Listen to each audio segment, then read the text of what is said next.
श्री स्वामी समर्थ, श्री स्वामी समर्थ, श्री स्वामी समर्थ, श्री स्वामी समर्थ, श्री स्वामी समर्थ, श्री स्वामी समर्थ, श्री स्वामी समर्थ, श्री स्वामी समर्थ, श्री स्वामी समर्थ, श्री स्वामी समर्थ, श्री स्वामी समर्थ, श्री स्वामी समर्थ, श्री स्वामी समर्थ, श्री स्वामी समर्थ, श्री स्वामी समर्थ महाराज की जय. अध्याय 16.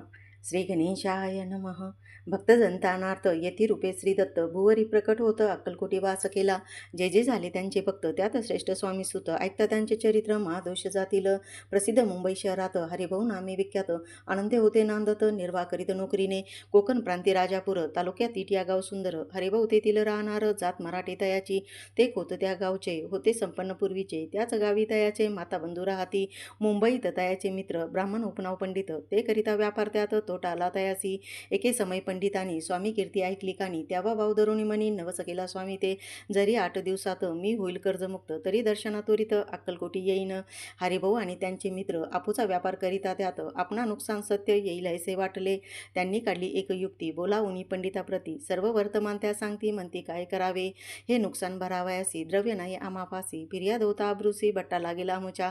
तेव्हा पंडित बोलले. मलाही कर्ज काही झाले. निघेल माझे दिवाळे. यात संशय असे ना. तुम्ही व्हावया कर्जमुक्त. यासी करावी युक्ती एक. तुमचा होऊन मी मालक. लिहून देतो पेढीवरी. आपूचा भाव वाढला. व्यापारात नफा झाला. हे सांगावया पंडिताला. मारवाडी आला आनंदे.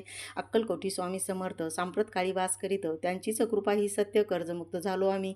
गजानन हरिभाऊ पंडित त्रिवर्ग अक्कलकोटी जात. समर्थांचे दर्शन घेत. पूजन करीत भक्तीने.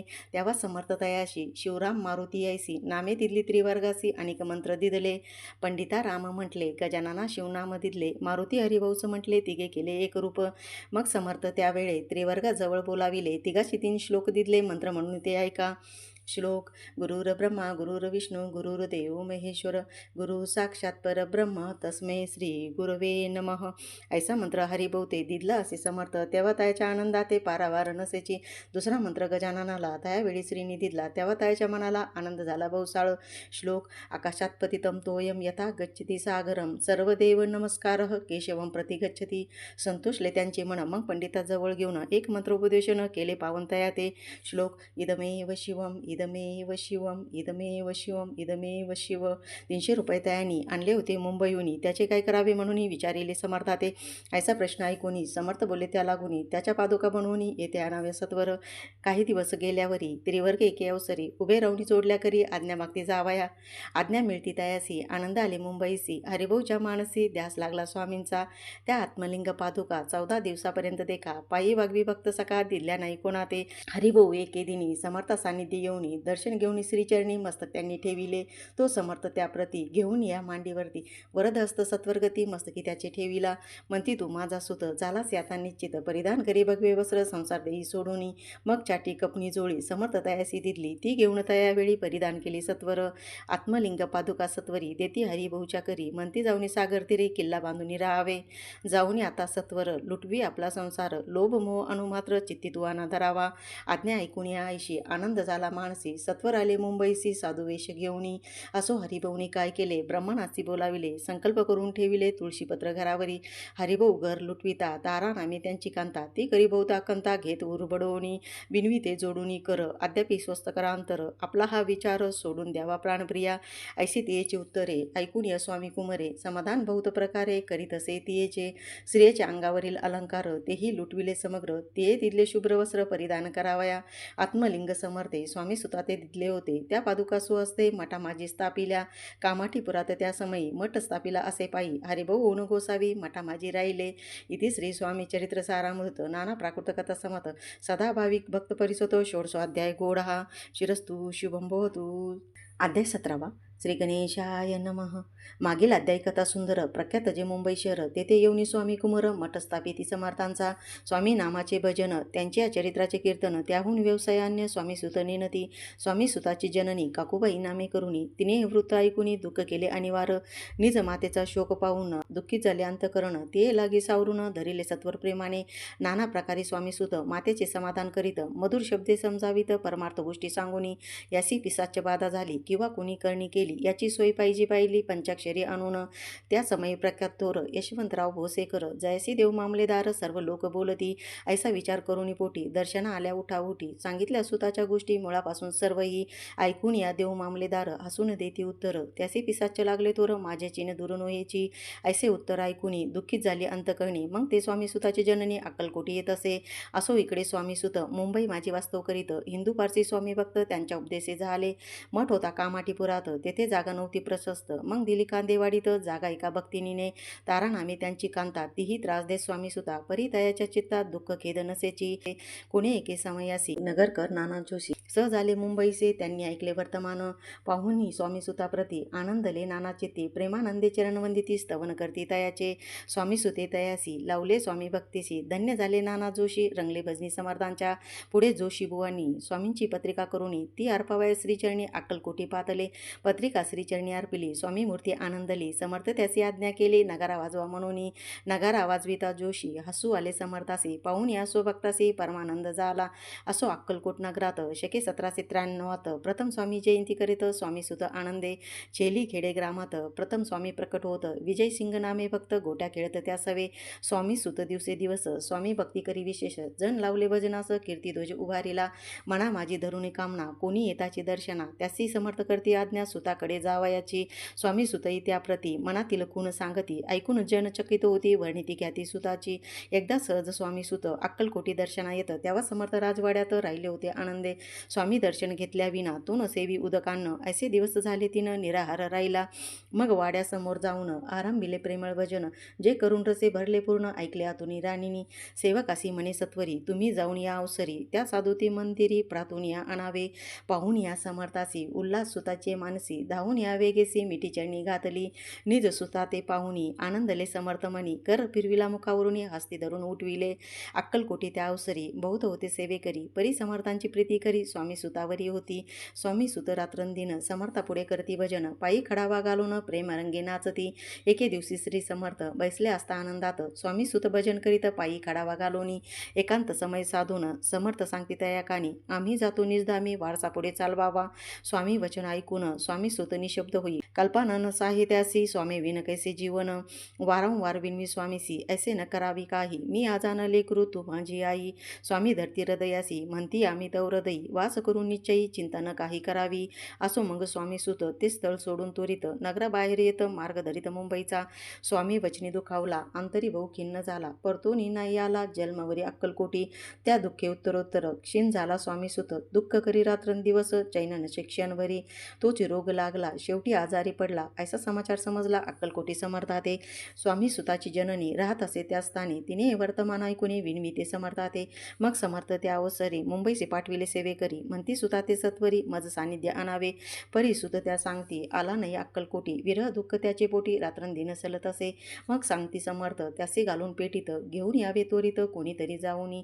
तथापि स्वामी सुत पाही अक्कलकोटी आला नाही. दिवसेंदिवस देही क्षीण होत चालला. शेवटी बोलले समर्थ आता जरी नाही येत सत्य तरी तोप भरून यथार्थ ठेवली ती उडवुकी. याचा अर्थ स्पष्ट होता तो समजला स्वामी सुता. परी न तो आला अक्कलकोटा जीवित परवा न केली.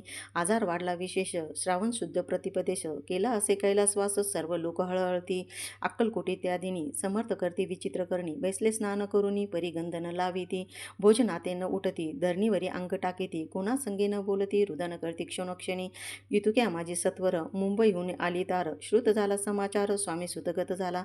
मग काकूबाईंनी सत्वर चवळी केले मुंबापूर. तेथे समजला समाचार परत्र पावला आत्मज. निज पुत्र मरण वार्ता ऐकून करती आकांता. तो दुःखद समय वर्णिता दुःखांतरी होत असे. असो मग काकूबाई अक्कलकोटी लवलाही. परतून आल्या पायी बोलल्या काय समर्थाते. सूत आपला भक्त असूनी अकाली पावला का मरण. मग स्मरती हे चरण त्यांचे तारण होय कैसे. समर्थ बोलले तियेसी उल्लंघ गेले आमच्या आज्ञेसी. संधी सापडली काळासी ओढुनी बळच मगनेला. धन्य धन्य स्वामी कुमर उतरला बौद्धती दुस्तर. ख्याती झाली सर्वत्र कीर्ती अमर राहिली. इथे श्री स्वामी चरित्र सारामृत नाना प्राकृत कथा संमत. भाविक भक्त परिसोत सप्तदोष अध्याय गोळा. श्री भगवान चरणार्पणमस्तु शिरस्तु शुभम भवतु. अध्याय 18. श्री गणेश गणेशाय नमः. स्वामी सुताच्या गादीवरी कोण नेमावा अधिकारी, ऐसा प्रश्न सेवेकरी करिता ती समर्था ते. तेव्हा बोलले समर्थ, सेवेकरी असती सांप्रत, परी काही मजला त्यात योग्य कुणी दिसेना. जेव्हा येईल आमच्या मानसी त्या समयी मोरपाखरासी, अधिकारी नेमुगा दिसी चिंता तुम्ही न करावी. मोरपाखरा समर्थ म्हणती वेळोवेळा, रात्रंदिनी तोची चळा मोठमोठ्याने ओरडती. आमुची पाऱ्याची भीट जतन करावी नीट, वारंवार म्हणती समर्थ काकूबाई लागुनी. लपून ठेवले विटेसी ती दिली पाहिजे आम्हासी, त्याचा अर्थ कवनासी स्पष्ट काही कळेना. असो स्वामी सुताचा भ्राता कोकणात राहतो होता. स्वामी सुत मृत्यू पावता वर्तमान कळले त्या. तो केवळ अज्ञान दादा त्याचे अभिनाम, त्याच्या शरीरी असमाधान कृश होत चालला. काकूबाईंनी तयासी आणविले आपणापासी, एके दिवशी समर्थासी दादाप्रती दाखविले. समर्थ बोलले बाईशी, 4 वेळा जेव घाल्यासी आरोग्य होईल बाळासी, चिंता मानसी करू नको. त्याप्रमाणे बाई करिता दादाशी झाली आरोग्यता. समर्थाची कृपा होता रोग कुठे राहिलं. केजगाव मोगला इथं तेथे नानासाहेब भक्त, त्यांनी बांधिलं श्रींचा मठ, द्रव्यबोध खर्चिले. श्रींची आज्ञा घेऊन सत्य पादुका स्थापाव्या मठात. या कारणे अक्कलकोटी येतं दर्शन घेतं समर्थांचे. ते म्हणती काकूबाईसी, पादुका स्थापन कराव्यासी तुम्ही पाठवा दादासी समागमे आमुच्या. बाई म्हणे तो अज्ञान तशात शरीरी असमाधान, त्याची काळजी घेईल कोण, सत्य सांगा मज लागी. समर्थ वृत्ती ऐकून म्हणती द्यावे पाठवून, बाळ आहे जरी आज्ञा तरी सांभाळू तयासी. समर्थ पुण्यशबाईसी बोलले, त्यात तुमचे काय गेले, आम्हासी दिसेल जे भले तेच आम्ही करू की. शेवटी मंडळी सांगती दादासी पाठविले केजे प्रती, पादुका स्थापन झाल्यावरती दादा आला परतोनी. पुढे सेवेकऱ्या सांगती त्यासी मुंबईस पाठविती, ब्रह्मचारीसी आज्ञा करीती यासी स्थापा गादीवरी. दादासी करून गोसावी मुंबईची गादी चालवावी, स्वामी सुताची यास द्यावी कपनी जोडी निशान. ब्रह्मचारी दादासी उपदेशिती दिवसनिशी, गोसावी होऊन गादीसी चालवावे आपण. दादा जरी अज्ञान होता तरी ऐशा गोष्टी करिता, नकार म्हणेची सर्वता न रुचे चित्ता त्याची. या परी ब्रह्मचार्यांनी पहिली खटपट करूनी शेवटी दादासी मुंबईहून अक्कलकोटा पाठविले. समर्थ आयशा समयासी आज्ञा केली भुजंगासी, घेऊन ही माझ्या पादुकासी मस्तकी ठेव दादाच्या. मोर्चेला आणून सत्वरी धरा म्हणती त्यावरी, आज्ञेप्रमाणे सेवेकरी करिता ती तैसेच. श्रींच्या पादुका सिरी पडता उपरती जारी त्याच्या चित्ता, हृदय प्रकटला ज्ञान सविता अज्ञान गेलेला या ते. धन्य गुरुचे महिमान पादुका स्पर्श करून, झाले तत्काळ ब्रह्मज्ञान काय धन्यता वर्णावी. असो दादाची पाहून वृत्ती काकूबाई चकली चित्ती, म्हणे समर्थ दादा प्रती वेळ खचित लाविले. ती म्हणे जी समर्था आपण हे काय करिता, दादाच्या शिरी ठेवता पादुका काय म्हणून. समर्थ बोलले तेसी जे बरे वाटेल आम्हासी तेच करू या समयासी, व्यर्थ बडबड करू नको. काकूबाई बोले वचन एकासी गोसावी बनवून, टाकला आपण मारून इतकेच पुरे झाले. ऐकून आईशा वचनाला समर्थाशी क्रोध आला, घाला म्हणती बाईला खोड्या माझे सत्वर. काकूबाईने आकांत करुणी मांडीला अनर्थ, नाना अपशब्द बोलत भाळ पिटीत असते. परी समर्थ त्या समयी लक्ष तिकडे दिले नाही. दादासी बनविले गोसावी कपणी जोडी अर्पिली. दुसरे दिवशी दादासी समर्थ पाठविती भिक्षेसी, ते पाहून काकूबाईसी दुःख झाले अपार. समर्थासी हसू आले अधिकच कौतुक मांडिले. दादासी जवळ बोलाविले, काय सांगितले तयासी. अनुसया तुझी माता तीच पाशी भिक्षा मागाता, अवश्य म्हणून तत्वतात जन्नी जवळी पातला. ऐसे बाईनी पाहुणी क्रोधाविष्ट अंतकरणी, म्हणे तुझी ही करणी लोक अपवाद कारण. ऐकून मातेची उक्ती दादा तीच प्रती बोलती, ऐहिक सुखे तुच्छ गमती माते आजपासूनी. पुत्राचे ऐकून वचन उदास झाले तिचे मन, असो दादा गोसावी होऊन स्वामी भजनी रंगले. काही दिवस झाल्यावरी मग आले मुंबापुरी, स्वामी सुताच्या गादीवरी बसून संस्था चालविली. इति श्री स्वामी चरित्र सारामृत नाना प्राकृत कथा संमत सदा प्रेमळ परिसोत अष्टदशो अध्याय गोळा शिरस्तु शिवम भवतु.